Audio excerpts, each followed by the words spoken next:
Hi hello എല്ലാവർക്കും നമസ്കാരം. എൻ്റെ ചാനലിലേക്ക് സ്വാഗതം. ഇന്ന് നമുക്ക് നാടൻ രീതിയിലുള്ള ഒരു കപ്പ ബിരിയാണി തയ്യാറാക്കാം.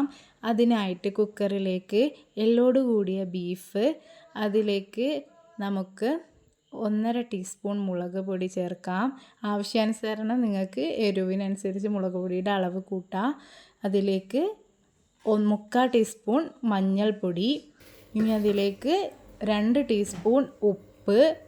ഇനി നമുക്ക് ഒരു അരപ്പ് തയ്യാറാക്കാം.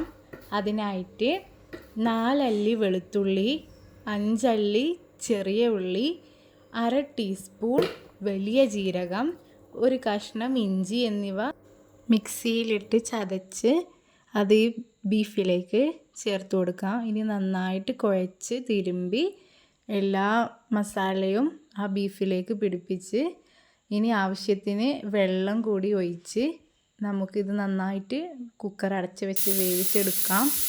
ബീഫ് ഞാൻ 6 വിസിലിനാണ് വേവിച്ചെടുത്തിട്ടുള്ളത്. ഇനി നമുക്ക് കപ്പ തയ്യാറാക്കാൻ വേണ്ടിയിട്ട് കപ്പ കഷ്ണങ്ങളാക്കി കട്ട് ചെയ്ത് അത് നന്നായി കഴുകി അതിലേക്ക് കപ്പ മൂടുന്നത് വരെ വെള്ളം ഒഴിച്ച് അതിലേക്ക് 2 ടീസ്പൂൺ ഉപ്പിട്ട് അതൊരു മുക്കാൽ വേവാകുന്നത് വരെ വേവിച്ച് അതിൻ്റെ കട്ട് ഊറ്റി കളഞ്ഞതിന് ശേഷം ആ കപ്പ എടുത്ത് നമുക്ക് നേരത്തെ തയ്യാറാക്കി വെച്ച ബീഫിലേക്ക് ഇട്ട് കൊടുത്ത് ഒരു വിസിലടുപ്പിക്കാം.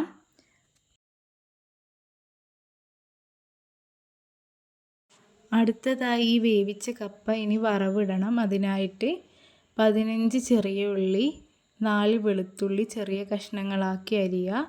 അതിനുശേഷം ഒരു ചട്ടി എടുത്ത് അതിലേക്ക് എണ്ണ ഒഴിച്ച് എണ്ണ നന്നായി ചൂടായി വരുമ്പോൾ അരിഞ്ഞു വെച്ച ചെറിയുള്ളിയും വെളുത്തുള്ളിയും അതിലേക്ക് ഇട്ട് നന്നായി ബ്രൗൺ കളറാകുന്നത് വരെ മൂപ്പിച്ചെടുക്കാം.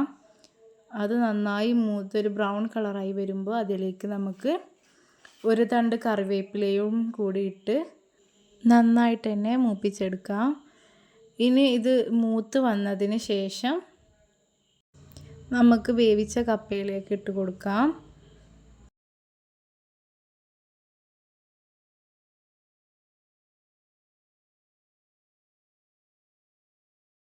ഉള്ളി നന്നായി ബ്രൗൺ കളറായി മൂത്ത് വന്നിട്ടുണ്ട്. ഇനി നമുക്ക് വേവിച്ച കപ്പയിലേക്ക് ഇത് ഇട്ട് കൊടുക്കാം.